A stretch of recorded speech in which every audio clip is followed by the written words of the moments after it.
Bismillahirrahmanirrahim. Assalamualaikum warahmatullahi wabarakatuh. Semangat perubahan, salam kedaulatan rakyat.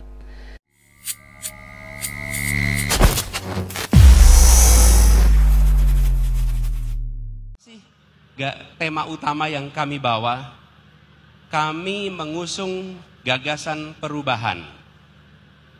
Apa gagasan perubahan yang kami ingin wujudkan? Perubahan yang bisa menghadirkan keadilan, menghadirkan rasa keadilan. Mengapa itu ada? Karena kami melihat hari ini di Indonesia ada ketimpangan secara ekonomi, ketimpangan kesempatan, bahkan ketimpangan pendidikan, ketimpangan di dalam kita menyiapkan lapangan pekerjaan.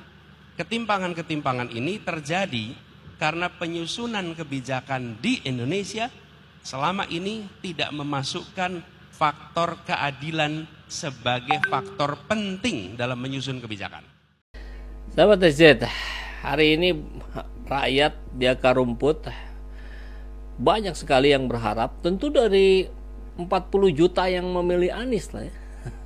Saya yakin mayoritasnya berharap berbagai harapan ada di kepalanya untuk Anies Baswedan. Menginginkan Anies jadi seperti ini, seperti ini, seperti ini dan seterusnya. Seolah-olah Anies jadi milik pendukungnya, milik orang per orang. Wah, repot kalau sudah begitu ya. Jadi statement tegasnya, jangan berharap lebih dari Anies Baswedan. Bahaya. Berharap maka Allah saja. Ketika harapan ditimpakan pada orang per orang, meskipun sekali Anies Baswedan, maka yang muncul nanti adalah kekecewaan. Ya, saya pastikan itu. Saya pastikan Anda akan kecewa kalau berharap Anies harus begini, harus begini. Kan saya sudah memperjuangkan Anies. Boleh dong saya berharap Anies begini, begini, begini. Ya, karena harapan tertinggi dalam konteks politik dalam sebuah negara tentu adalah kontestasi pilpres. Ya. Pak Anies sendiri sudah mengatakan itu. Gitu. Yang tertinggi itu ya kontestasi pilpres. Kontestasi pilpres sudah selesai. Kalau yang masih mau sama tingginya tunggu 2029. Tapi kalau sekarang 2004, 2025, 2026 yang dilakukan oleh Anies Baswedan pasti derajatnya di bawah itu. Itu contoh nanti ini banyak yang tidak berharap tapi adalah 3% ya kalau di polling kita ya. Anies jadi menterinya Prabowo. Pasti banyak sekali yang kecewa. Tidak konsisten, tidak istiqomah di jalur perubahan karena mereka mengusung kelanjutan. Apalagi nanti misalkan Pak Anies nyalon gubernur, wah turun derajat dong. Ya pasti apapun yang dilakukan oleh seorang Anies Baswedan, bahkan tidak menjadi menteri, tidak menjadi gubernur sekalipun, maka derajatnya pasti di bawah itu. Nah, sehingga apa yang bisa kita lakukan? Banyak juga kan yang berharap Pak Anies udahlah bikin partai sendiri. Wah, itu yang paling banyak kalau di polling kita sampai 58% itu yang berharap itu. 38% kembali ke kampus. Biarlah jadi guru di kampus, guru moral ya. Sayang juga kalau tidak melakukan aksi-aksi yang lebih dari sekedar mengajar di ruang kelas. Ada juga yang berharap Pak Anies sudah masuk PKS saja. Karena kan PKS sudah berjuang sejak awal. Pak Anies nyalon gubernur di Jakarta, nyapres, habis-habisan itu PKS. Udah gabung aja lah ke PKS. Karena kalau gabung ke Nasdem dan PKB resistensinya jauh lebih besar dibandingin gabung ke PKS. Minimal karena PKS kan belum memberikan informasi akan bergabung dengan pemerintah atau oposisi. Walaupun saya secara pribadi meyakini bahwa oposisi lah, PKS oposisi, manfaatnya lebih banyak di oposisi dibandingkan mudarat ya. Assalamualaikum warahmatullahi wabarakatuh. Alhamdulillahirrabbilalamin. Wassalatu wassalamu ala asrofil anbiya'i wal mursalin Sayyidina wa habibina maulana Muhammadin wa ala alihi wa ashabihi ajma'in. Amma ba'du. Pertama, saya mengucapkan selamat datang di tempat kediaman kami di tengah kampung Lebak Bulus.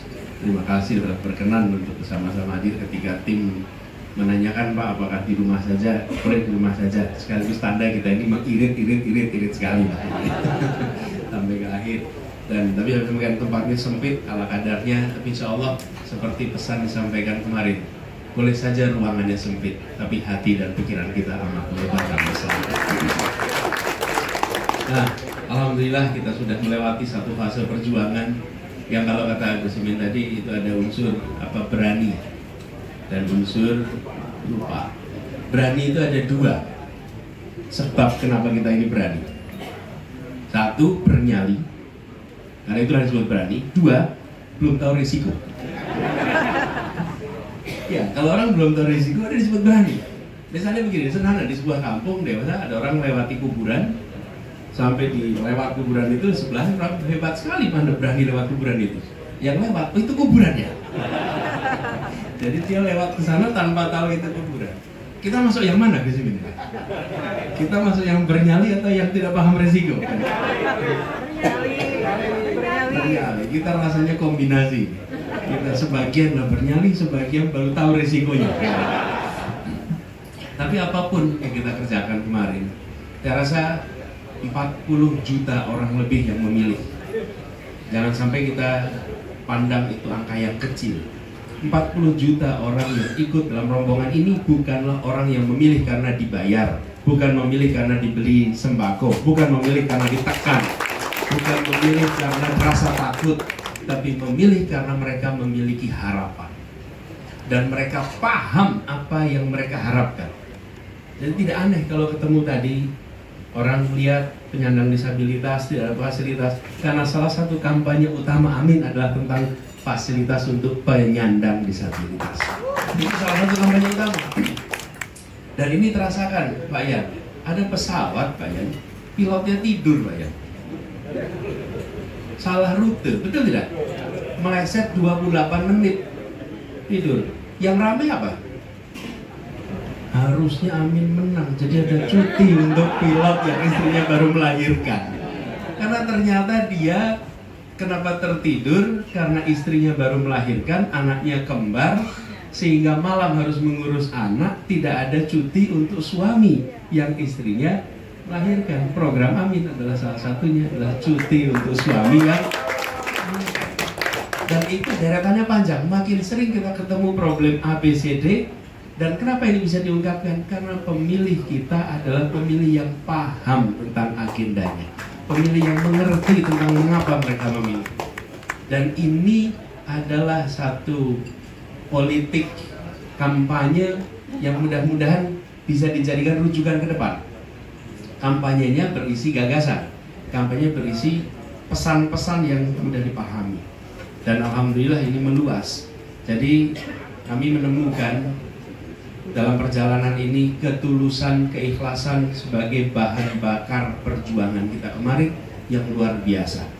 Kalau JIS kemarin dipandang sebagai satu peristiwa yang menggambarkan ketulusan, kita semua merasakan di seluruh wilayah Indonesia ketulusan itu menyala di setiap kampanye-kampanye yang kita kerjakan.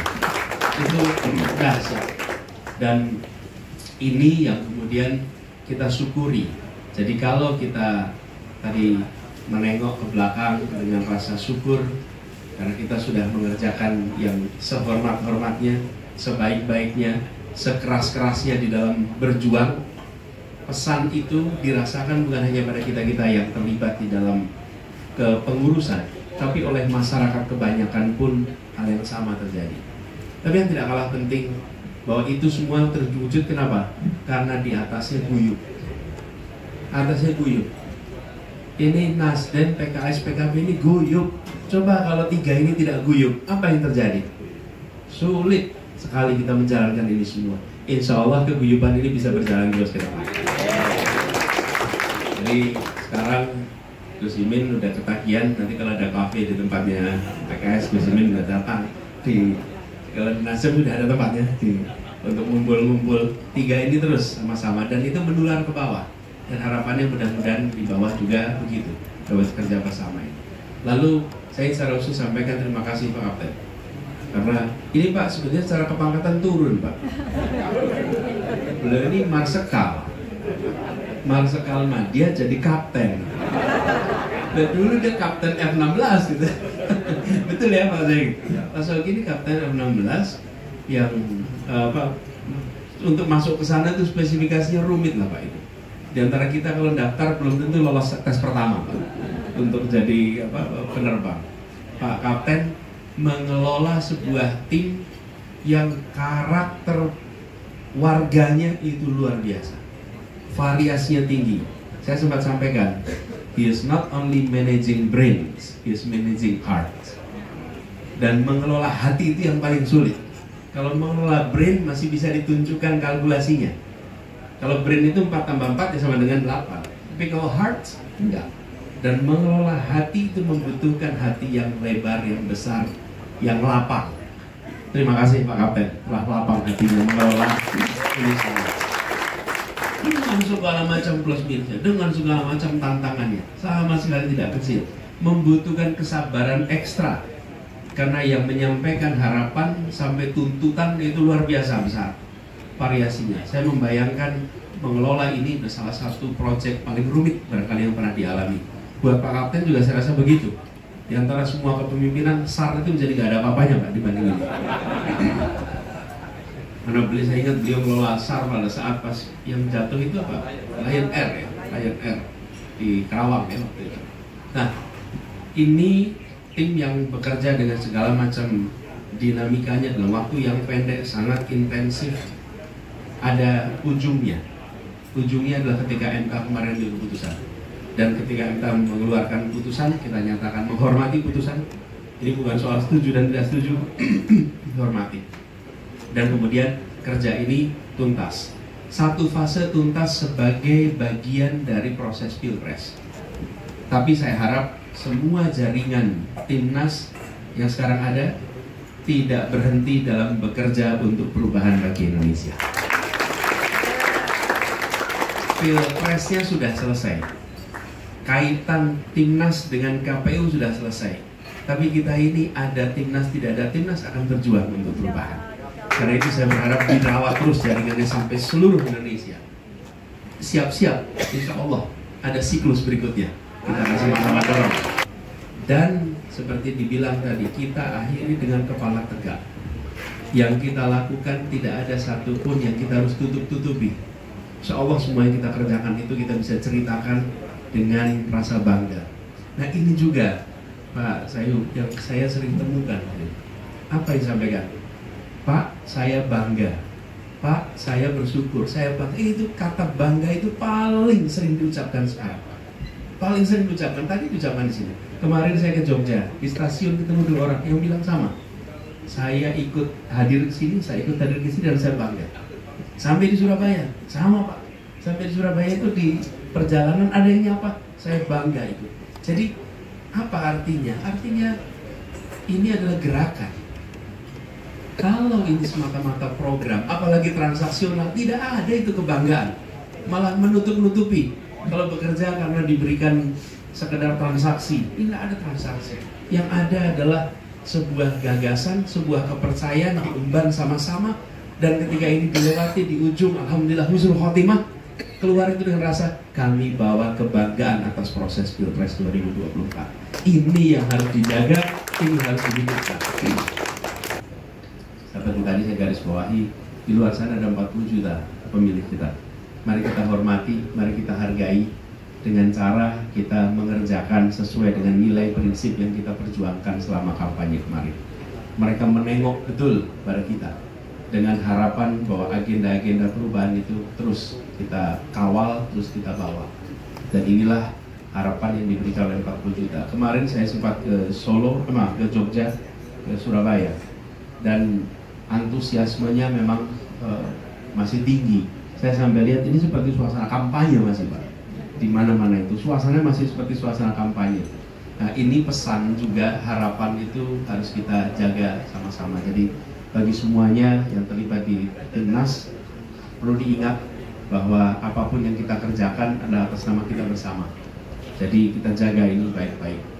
Dan buat semuanya saja, sekali lagi terima kasih, apresiasi yang setinggi-tingginya. Dan insya Allah kita jalan terus ke depan dengan berbagai agenda baru. Ada yang tanya banyak, Pak, berikutnya apa? Lalu what next? Ini selesaikan dulu, habis itu ambil jeda. Ambil jeda sebentar, setelah ambil jeda sebentar nanti kita putuskan apa yang akan kita kerjakan. Tapi memang fa'idah faraqta fansab wa ila. Jadi selesaikan dulu satu urusan, habis itu bersiap untuk urusan. Nah ini selesai dulu. Jadi sebelum timnas selesai dulu, kita nggak bisa tuh. Tadi ada yang bilang, Pak, mau jangan dibubarkan. Nggak mungkin kalau kita tidak bubar, bukan?